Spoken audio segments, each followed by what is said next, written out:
complex number and the exercise 7.1. Okay, तो first of all we will discuss इयोटा. इयोटा क्या होता है? देखिए, कॉम्प्लेक्स नंबर को जानने से पहले हम लोग सबसे पहले जानकारी हासिल करेंगे इयोटा के बारे में. IOTA इयोटा. तो इयोटा का जो आई है हमारा, ये सबसे अभी पहली चीज़ हम लोग को पढ़ना है इस आई के बारे में. ठीक है, तो पहले हम कुछ एक इक्वेशंस को लिखते हैं. जैसे अगर आप देखो तो x² - 1 इज इक्वल्स टू 0, और अगर हम दूसरी इक्वेशन को लिखते हैं x² + 1 इज इक्वल्स टू 0. इन दोनों इक्वेशंस को अगर हम सॉल्व करें तो हमें रिजल्ट क्या क्या मिलेंगे. If we take x² - 1 is equals to 0, then we get x² is equals to 1 और x is equals to +-1. Okay, when we take x² is +1 is equals to 1 +1 is equals to 0, we can write it x² is equals to -1. As we all know, the square of any number is never can be negative. हम सभी लोग ये बात जानते हैं कि किसी भी नंबर का स्क्वायर करने पर माइनस में रिजल्ट नहीं आ सकता है. ठीक है, तो इसके अब कुछ इक्वेशंस हमारी ऐसी थी जिनको सॉल्व करने पर रिजल्ट ये आ रहा था कि कुछ नंबर्स का स्क्वायर -1 हो रहा था. तो ऐसा नेचुरल रियल नंबर्स के लिए पॉसिबल नहीं है. तो यूलर्स एक साइंटिस्ट मैथमेटिशियन थे, यूलर्स. तो यूलर्स ने क्या किया, एक इमेजिनरी नंबर अपने मन से कंसीडर कर लिया, जिसे हम लोग कह सकते हैं इयोटा. इयोटा क्या था? एक इमेजिनरी पार्ट था, एक इमेजिनरी नंबर था इयोटा. तो ये इयोटा को उन्होंने कंसीडर कर लिया कि स्क्वायर ऑफ इयोटा इज -1. उन्होंने क्या कंसीडर किया कि I² इज इक्वल्स टू -1 होगा. ये एजम्पशन था. ऐसा एजम्पशन हमें क्यों करना पड़ा? क्योंकि जो मैथमेटिकल इक्वेशंस थी हमारे पास, जो कुछ भी इक्वेशंस बन रही थी, कुछ एक इक्वेशंस ऐसी आ रही थी जहां पर हमें ये एग्जिस्टेंस कराना बहुत जरूरी था. तो उसको एग्जिस्ट कराने के लिए उन्होंने अपने मन से इमेजिनरी नंबर ले लिया कि I एक ऐसा नंबर है जिसका स्क्वायर नेगेटिव होगा. तो यहाँ से देखिए हम कुछ नए नए रिजल्ट निकालते हैं. आप देखो I की वैल्यू को आप क्या लिख सकते हो, √-1. अब आप ये समझो कि -1 को ही क्यों ले रहे हैं हम, -2 को क्यों नहीं ले रहे हैं. तो -1 को हम इसलिए ले रहे हैं क्योंकि -1 को इजीली हर एक नंबर के साथ अटैच किया जा सकता है. कैसे? अगर आप ध्यान दो तो आप -5 को क्या लिख सकते हो, 5 × -1. अगर आप -10 लेना चाहो तो लिख सकते हो 10 × -1. लेकिन अगर आप I² की वैल्यू को -2 कंसीडर कर लेते हो, जैसे हम ये ना लेकर के ये, मैं ये बता रहा हूँ कि -1 ही क्यों ले रहा है. अगर हम I² की वैल्यू -2 ले लेंगे तो इस -2 को हर एक नंबर के साथ सेट करना पॉसिबल नहीं है. जैसे आप अगर -5 ले रहे हो तो -2 के फैक्टर में -5 को कैसे लिखोगे, आपको ये लिखना पड़ेगा -5/2 और फिर × में -2. तो अब ये टाइम लगेगा हमें सोचने में कि हमें क्या बनाना है. तो इसके लिए उन्होंने सबसे आसान चीज कंसीडर की कि I² इज इक्वल्स टू -1. तो -1 इसलिए ले लिया फॉर आवर कन्वीनियंस, हमारी सुविधा के लिए. ओके, तो I² इज इक्वल्स टू -1 लेने के बाद हमें कुछ रिजल्ट्स मिल गए. अब रिजल्ट क्या क्या थे हमारे, I इज इक्वल्स टू -1 और I². तो I² का रिजल्ट हम देख ही रहे हैं -1. I³ को हम लिख सकते हैं I² × I. तो I² की वैल्यू -1 और I का मल्टीप्लाई करेंगे तो मिलेगा -I. आप I⁴ को लिख सकते हो I² और × में I². ओके, तो I² × I² करेंगे यानी कि -1 × -1 इज इक्वल्स टू 1. तो value of I⁴ is equals to 1 आ रहा है. तो I⁴ का रिजल्ट अगर 1 है, that means all the multiples of I should be 1. Okay, sorry, all the multiples of I⁴n.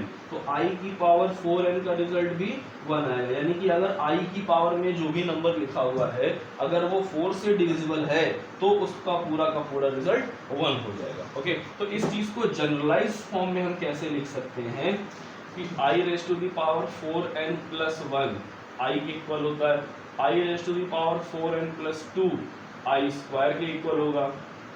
Okay, और I⁴n + 3 I³ के इक्वल होगा और I⁴n + 4 1 होगा. अब इसके आगे नहीं बढ़ेंगे फाइल में. क्यों? क्योंकि वो फिर से 4 से डिवाइड होकर 4n + 1 के फॉर्म में बना देगा. ओके, तो ये इतना रिजल्ट हो गया. तो आपको याद क्या क्या वैल्यू करनी है, I इज इक्वल्स टू √-1 याद करना है, I² इज इक्वल्स टू -1 याद करना है, I³ की वैल्यू -I के बराबर होती है ये याद करना है, I की वैल्यू 4 इज इक्वल्स टू 1 होता है ये याद करना है. अब इनकी वैल्यू हम लोग निकालेंगे कैसे, जैसे ये रिजल्ट्स हमारे पास दिए हुए हैं, आप ये याद रखोगे तो भी निकाल सकते हो. देखो, तो इसको निकालने का सबसे आसान तरीका क्या है कि आपसे अगर कहा जाए कि I⁴ 56 का रिजल्ट बताइए।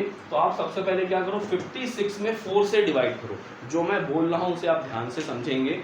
i raise to the power 56 है, तो आप यहाँ पे ध्यान दो, अगर आप 56 को 4 से डिवाइड करोगे तो क्या मिलेगा, 4 1 जा 4, 16, then 4 4 जा 16, we get no रिमाइंडर। तो कोई भी रिमाइंडर नहीं मिल रहा, मतलब ये इसे हम लिख सकते हैं i raise to the power 4 इंटू 14। तो i की पावर 4n का जो फॉर्मेट है वो क्या दे रहा है, 1 दे रहा है। तो इज इक्वल्स टू रिजल्ट 1 आ गया, यानी कि i की पावर 56 1 हो गया।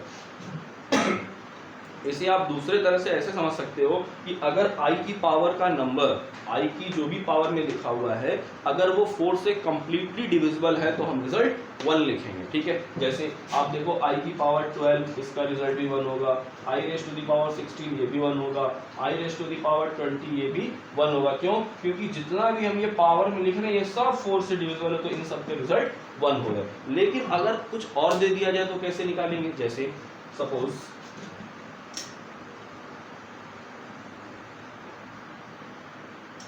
कि आपको दे दिया गया i is equals i raise to the power 315, हमें i की पावर 315 की वैल्यू निकालनी है। तो सबसे पहले हम 4 से डिवाइड करेंगे 315 में, तो आप डिवाइड करो, 4 7 जा 28, 35 आएगा, 4 8 जा 32, तो यहाँ पर आएगा 3। तो अब जो रिमाइंडर बच रहा है वही i की नई पावर बनाएंगे। हमेशा ध्यान रखेंगे कि आप सबसे पहले जो भी पावर में लिखा हुआ है उस पावर को 4 से डिवाइड करेंगे, फिर जो रिमाइंडर आ रहा है उस रिमाइंडर को i की नई पावर बना देंगे। तो i raise to the power 315 को हम लिख सकते हैं i raise to the power 3, और i क्यूब का रिजल्ट होता है माइनस i के इक्वल। ओके, तो आप ये ध्यान रखेंगे हमेशा कि किसका रिजल्ट क्या है। तो 4 रिजल्ट मैंने अभी आपको पढ़ाए थे, वो 4 रिजल्ट क्या क्या है।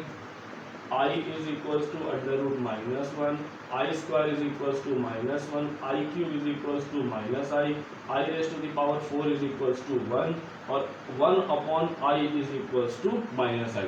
तो ये दो रिजल्ट आपस में बराबर हैं, ध्यान रखेंगे। I क्यूब का रिजल्ट भी माइनस I होता है और 1 upon I का रिजल्ट भी माइनस I होता है। ओके, तो ये I raised to the power 315 की वैल्यू आ गई I के इक्वल्स में। ओके, सबको ये चीज़ क्लियर हो गई होगी अब। तो अब हम लोग नेक्स्ट टॉपिक पर आते हैं। कुछ इंपॉर्टेंट रूल्स हैं इसके, ठीक है। इंपॉर्टेंट रूल्स कैसे, जैसे आप ध्यान दो कि अंडर रूट माइनस ए है, तो इस अंडर रूट माइनस ए को हम क्या करेंगे, माइनस का साइन हटाएंगे और आगे आई लगा देंगे और अंदर अंडर रूट ए लिख देंगे। जैसे फॉर एग्जाम्पल अगर आपसे कहा जाए कि वैल्यू फाइंड करो under root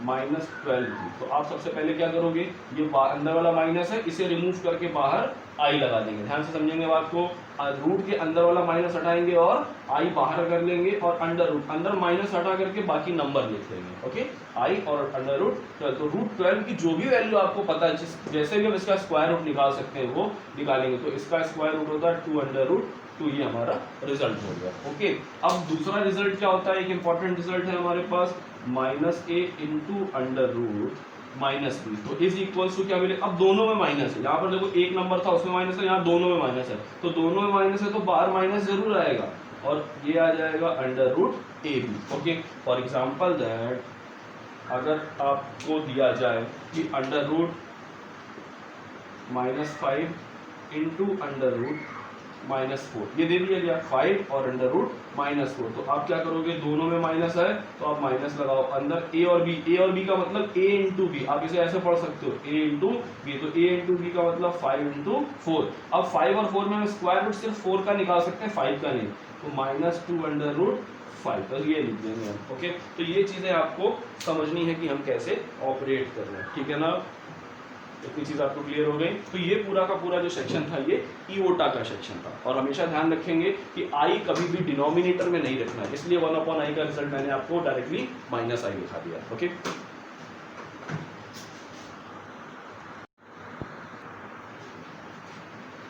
so students, now finally we are going to discuss complex number. अब हम कॉम्प्लेक्स नंबर को डिस्कस करेंगे, क्योंकि without I we can not justify the complex number. Okay, तो कॉम्प्लेक्स नंबर होता क्या है, बेसिकली हम लोग जानते हैं नंबर्स के बारे में। सब आपने सबसे पहले नंबर सिस्टम चैप्टर जब इससे पहले की क्लासेस में पढ़ा होगा तो आपने नंबर्स पढ़े होंगे, real numbers, natural numbers, whole numbers और रेशनल नंबर्स, इरेशनल नंबर, इस टाइप के नंबर्स पढ़े होंगे। तो ऐसे ही अब एक फॉर्मेट होता है नंबर्स का, कॉम्प्लेक्स नंबर। तो देखिए नंबर्स दो तरीके के होते हैं, एक होता है रियल नंबर और एक होता है कॉम्प्लेक्स नंबर। तो कॉम्प्लेक्स नंबर क्या होता है, कॉम्प्लेक्स नंबर को हम लोग बेसिकली जेड से डिनोट करते हैं, ये जेड है, और इसे लिखा जाता है Z is equals to X plus I Y. Okay, इस एक्स को हम लोग बोलते हैं रियल पार्ट, इसे हम लोग बोलेंगे रियल पार्ट। हिंदी में इसे कहा जाता है वास्तविक भाग। ओके, इसे हम कहते हैं वास्तविक भाग। दूसरा आई वाई का जो सेक्शन है इसको बोलते हैं इमेजनरी पार्ट, इसे बोला जाता है इमेजनरी पार्ट। तो इमेजनरी पार्ट को हिंदी में बोलते हैं काल्पनिक भाग, ठीक है, जहां x और y दोनों रियल नंबर के मेंबर होंगे। ओके, यानी कि x और y तो वास्तविक संख्याएं होंगी, लेकिन जहां i लग जाएगा वो पूरा का पूरा भाग काल्पनिक होगा, दैट इज इमेजनरी पार्ट। तो इस रियल पार्ट को हम लोग, रियल पार्ट को आपको बुक में लिखा मिलेगा RE ऑफ z, और इस इमेजनरी पार्ट को लिखा मिलेगा IM ऑफ z। इसे हम पढ़ते हैं IM ऑफ z। तो RE ऑफ z को क्या कहा जाएगा, यहाँ पर x कहा जाएगा, यानी कि real part of z is equals to x और imaginary part of z is equals to IY। Is that clear? तो ये जो कॉम्बिनेशन आपको मिल रहा है, एक विदाउट i और एक विथ i, तो इस कॉम्बिनेशन को ही हम लोग बोलते हैं complex number. Is that clear? Okay, तो इस कॉम्बिनेशन को ही क्या कहा जाएगा, कॉम्प्लेक्स नंबर, यानी कि रियल पार्ट और इमेजनरी पार्ट। अभी हम लोगों ने इससे पहले इयोटा में डिस्कस किया था कि इयोटा एक इमेजनरी पार्ट है, ओके, इमेजनरी नंबर है, तो ये पूरा का पूरा नंबर इमेजनरी है, तो इसे हम डिस्कस, इसे कहेंगे इमेजनरी पार्ट और इसे बोलेंगे रियल पार्ट। इन दोनों का जो कॉम्बिनेशन है वो कहलाता है कॉम्प्लेक्स नंबर, ठीक है, इतनी चीज। अब कॉम्प्लेक्स नंबर हम पढ़ रहे हैं, तो कॉम्प्लेक्स नंबर में कंपैरिजन की बात कर लेते हैं। कोई भी दो कॉम्प्लेक्स नंबर आपको दिए जाए, if z1 is equals to, आप ऐसे समझो, if z1 is equals to x1 plus i y1 और z2 is equals to x2 plus i y2, तो हम इसके दो ऑपरेशंस को लगा रहे हैं, मतलब कि हम z1 प्लस z2 कर रहे हैं। तो z1 प्लस z2 जब आप सॉल्व करोगे तो हमें रिजल्ट क्या मिलेगा, x1 प्लस i y1 और x2 प्लस i y2, यानी कि x1 और x2 बिना i वाले एक साथ जुड़ेंगे और i वाले एक साथ जुड़ेंगे। अब हमेशा ध्यान रखेंगे, जब भी हम दो कॉम्प्लेक्स नंबर को जोड़ रहे होंगे तो हम ये कहेंगे, तो कैसे जोड़ना है आपने, दो कॉम्प्लेक्स नंबर को जोड़ते समय विदाउट i, बिना i वाले के साथ जोड़ेंगे और i वाले के साथ जोड़ेंगे, ये चीज हमेशा ध्यान रखेंगे। तो z1 plus z2 is equals to x1 plus x2 और i y2, तो ये रिजल्ट आ जाएगा x1 plus x2 plus i common करेंगे तो y1 प्लस y2, ठीक है। ऐसे ही हम लोग z1 माइनस z2 भी कर सकते हैं, तो वो रिजल्ट आएगा x1 minus x2 plus i common करेंगे तो y1 माइनस y2, ओके। तो ये बेसिक ऑपरेशंस हैं कॉम्प्लेक्स नंबर्स पे, ठीक है ना। कुछ क्वेश्चंस आपको ऐसे दिए जाएंगे, और इसे में एक चीज और समझ लेते हैं कि मल्टीप्लिकेटिव इनवर्स क्या होता है। देखिए, मल्टीप्लिकेटिव इनवर्स को हिंदी में बोलते हैं गुणात्मक प्रतिलोम, मल्टीप्लिकेटिव इनवर्स, ओके। तो मल्टीप्लिकेटिव इनवर्स को हिंदी में बोला जाता है गुणात्मक प्रतिलोम, ठीक है। अब जैसे आपसे कह दिया जाए कि कोई भी एक कॉम्प्लेक्स नंबर दिया गया और उस कॉम्प्लेक्स नंबर का आपको मल्टीप्लिकेटिव इनवर्स निकालना है। जैसे आपसे कह दिया जाए कि z is equals to 2 plus 3i दिया गया है, अब आपको 2 प्लस 3i का हमें गुणात्मक प्रतिलोम निकालना है। तो हमेशा गुणात्मक प्रतिलोम क्या होगा, जो भी नंबर दिया जाएगा इसको उल्टा कर देंगे। उल्टा करने का मतलब, अगर इसके कुछ नहीं तो हम नीचे 1 मान लेंगे, तो इसका जो मल्टीप्लिकेटिव इनवर्स आएगा, मल्टीप्लिकेटिव इनवर्स, तो वो आएगा 1/z। तो कोई भी एक कॉम्प्लेक्स नंबर z है तो उसका मल्टीप्लिकेटिव इनवर्स ऑलवेज 1/z होता है। या आप ध्यान रखेंगे बात कि कोई भी एक कॉम्प्लेक्स नंबर अगर z है तो उसका मल्टीप्लिकेटिव इनवर्स ऑलवेज 1/z होता है। तो 1/z को हम क्या लिखेंगे, 2 प्लस 3i। अब डिनोमिनेटर में i, मतलब हर में अगर i आ रहा है तो उसे आपको हमेशा हटाना है। अगर आप कभी भी कॉम्प्लेक्स नंबर को सॉल्व कर रहे हो और उस कॉम्प्लेक्स नंबर में आपको ये कह दिया जाए कि आपके पास डिनोमिनेटर में i आ रहा है, तो आपको क्या करना है, उस i को रिमूव करना है। तो डिनोमिनेटर से i रिमूव करने का एक तरीका ये होता है कि जो भी नीचे दिया हो इसी का कॉन्जुगेट मल्टीप्लाई कर लो, जिसे हम रेशनलाइजेशन भी कहते हैं। तो 2 माइनस 3i से हम मल्टीप्लाई कर रहे हैं और डिवाइड कर रहे हैं। तो 2 माइनस 3i अपॉन, देखो a प्लस बी और a माइनस बी, तो a प्लस बी और a माइनस बी का मतलब हो गया a square minus b square, तो ये मिलेगा हमें 2 माइनस 3i अपॉन 2 का स्क्वायर करेंगे 4, और यहाँ पे हमें मिलेगा माइनस 3 का स्क्वायर 9 और आई स्क्वायर। ठीक है, तो आप जानते हो कि आई स्क्वायर की जो वैल्यू होती है वो होती है -1। आपको पता है ये जो आई स्क्वायर आ रहा है ये किसके बराबर हो जाएगा, -1 के इक्वल। तो जब आप वैल्यू रखोगे तो क्या मिलेगा 2 माइनस 3i अपॉन 4 प्लस 9, तो ये मिलेगा 2 अपॉन 13 प्लस 3 अपॉन 13 और i, 9 और 4 को ऐड करेंगे और दोनों के साथ अलग अलग कर देंगे। ठीक है, तो ये जो फॉर्मेट लिखा हुआ है 2 प्लस 2 अपॉन 13 और 3 अपॉन 13i, इस फॉर्मेट को हम बोलते हैं a प्लस आई बी का फॉर्मेट या फिर x प्लस आई वाई का फॉर्मेट। ठीक है, तो आपको बहुत सारे क्वेश्चंस 7.1 में सबसे पहले वैसे मिलेंगे जिनमें आपको क्वेश्चंस को a प्लस आई बी के फॉर्म में कन्वर्ट करना है। ठीक है, तो a प्लस आई बी में कन्वर्ट करने का एक तरीका तो ये मैंने बता दिया आपको, मल्टीप्लिकेटिव, मतलब जिस क्वेश्चन में आपको मल्टीप्लिकेटिव इनवर्स कहा जाएगा वहां आपको इतना काम करना है। ठीक है, और जहां पर आपसे कहा जाए एडिटिव इनवर्स, एडिटिव इनवर्स का मतलब होता है योगात्मक प्रतिलोम। ठीक है, अभी हम लोग डिस्कस करेंगे एडिटिव इनवर्स। ओके, तो एडिटिव इनवर्स क्या होता है, एडिटिव इनवर्स होता है योगात्मक प्रतिलोम। ओके, तो अब योगात्मक प्रतिलोम के बारे में, if z is any complex number, if z is equals to x plus I y is any complex number, then इसका additive inverse, its additive inverse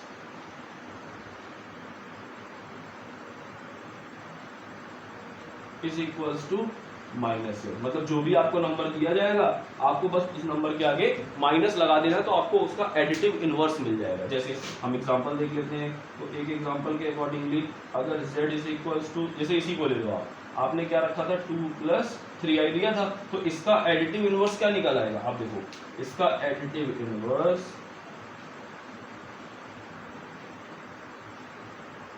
is equals to minus और 2 प्लस 3i, तो इसे आप और क्या लिख सकते हो, -2 और माइनस का 3i, ये आपका आंसर हो गया। ओके, तो ये बात हो गई हमारी एडिटिव इनवर्स की और मल्टीप्लिकेटिव इनवर्स की।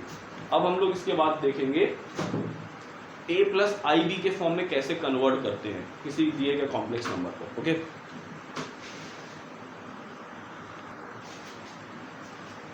तो students let's see this question. अब ये क्वेश्चन में आपको क्या कहा जा रहा है कि z हमारे पास एक कॉम्प्लेक्स नंबर दिया हुआ है और इसे हमें a प्लस आई बी के फॉर्म में बदलना है। तो आप ये सोच रहे होंगे कि a प्लस आई बी में तो i दिख रहा है लेकिन यहाँ पर हमारे पास i नहीं है, तो अब आप ध्यान से देखो तो यहाँ पर हमें i पहले बनाना पड़ेगा। ठीक है, तो ये कॉम्प्लेक्स नंबर दिया है जिसमें हम लोग अभी इससे पहले हम लोगों ने क्या पढ़ा था कि अगर रूट के अंदर माइनस है तो आपको उस माइनस को हटा करके उसके बाहर i लगा देना है, तो 4 प्लस आई अंडर रूट 3। अभी ये मिल गया 4 माइनस आई और अंडर रूट 3, ये हो गया। हमें इसे किस फॉर्म में लिखना है, a प्लस आई बी के फॉर्म में। आप ये चीज दिमाग में हमेशा सेट कर लीजिए कि कभी भी डिनोमिनेटर में अगर हर में i आ रहा है तो a प्लस आई बी में बदलना हो या ना बदलना हो, अगर नीचे i है तो हमें उस i को हटाना है। ठीक है, तो अब ये नीचे वाला i हटाने का सबसे आसान तरीका क्या होता है कि जो भी नीचे दिया गया है उसी का रेसिप्रोकल, रेसिप्रोकल मतलब अगर माइनस में है तो हम प्लस में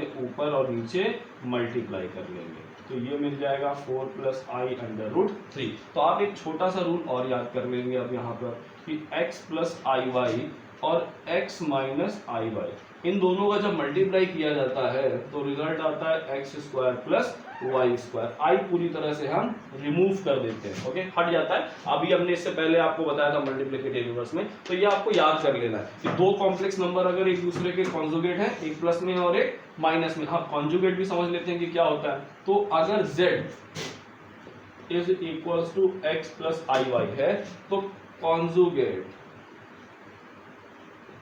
complex number, okay, of z, इसे हिंदी में बोलते हैं z का संयुग्मी सम्मिश्र संख्या। ओके तो किसी भी कॉम्प्लेक्स नंबर का अगर आपको कॉन्जुगेट निकालना है तो आपको z बार इसे प्रदर्शित करने का तरीका होता है। तो z bar is equal to x minus i y, मतलब i को आपको लिख देना है बस माइनस आई। ठीक है, एग्जांपल के तौर पे ये चीज यहाँ पहले समझ लेते हैं कि कॉन्जुगेट क्या होता है। कि अगर z is equal to 2 plus 3i दिया हुआ है तो z बार इसी का कॉन्जुगेट क्या आएगा 2 माइनस 3i।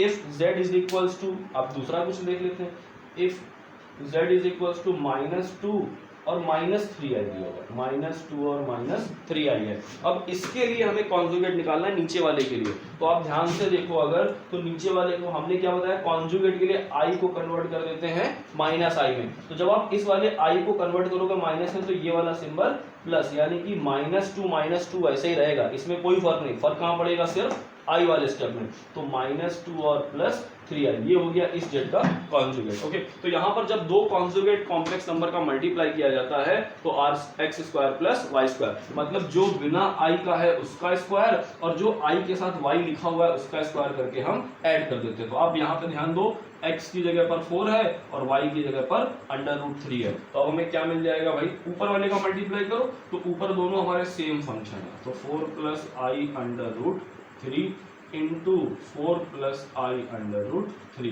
अगर ये सेम नहीं होते तो 1 बाई 1 करके मल्टीप्लाई करते और जहां भी i स्क्वायर आता वहां पर हम -1 लिख लेते। ठीक है, तो ये बन गया हमारे पास 4 + i √3। तो अब इसे हम लोग क्या लिखेंगे नीचे वाले नंबर पे, तो अब ये वाला रूट डिनोमिनेटर हर में लगा देंगे, यानी कि 4 + i √3 और 4 - i √3। तो क्या लिख सकते हैं डायरेक्टली, 4 स्क्वायर प्लस √3 का स्क्वायर, क्या मिलेगा ऊपर a + b का होल स्क्वायर फॉर्मूला बन जाएगा। तो आएगा 4 स्क्वायर फिर i √3 का स्क्वायर प्लस 2 × 4 × i √3 और पूरे के अपॉन में 4 का स्क्वायर 16 और √3 का स्क्वायर 3 आ जाएगा। ओके, अब क्या मिला आगे, 4 का स्क्वायर 16, i का स्क्वायर करोगे -1 आएगा तो -√3 का स्क्वायर 3 और ये आएगा प्लस का 4 2 8, i आगे प्लस i 8 √3 और पूरे के अपॉन में 19। तो क्या मिलेगा, 16 - 3 करेंगे तो 13 और i के साथ 8 √3 अपॉन 19। तो इसका a + ib का फॉर्म, मतलब a को आपको अलग करना है, रियल पार्ट अलग करना और इमेजिनरी पार्ट अलग। तो रियल पार्ट का मतलब हो गया is equal to 13 upon 19 plus i 8 √3 upon 19। Okay, तो रियल पार्ट कौन सा है भाई, ये वाला जो पोर्शन है 13 अपॉन 19 ये हो गया a और 8 √3 अपॉन 19 हो गया b। तो a + ib के फॉर्म में ये चेंज हो गया। ओके, तो इस टाइप से क्वेश्चंस को आप a + ib के फॉर्म में चेंज करेंगे। तो अब आपके एक्सरसाइज 7.1 के मैक्सिमम क्वेश्चंस आपके हो जाएंगे। जो बचे हुए क्वेश्चंस उसके लिए हम नेक्स्ट वीडियो में देखेंगे। ओके।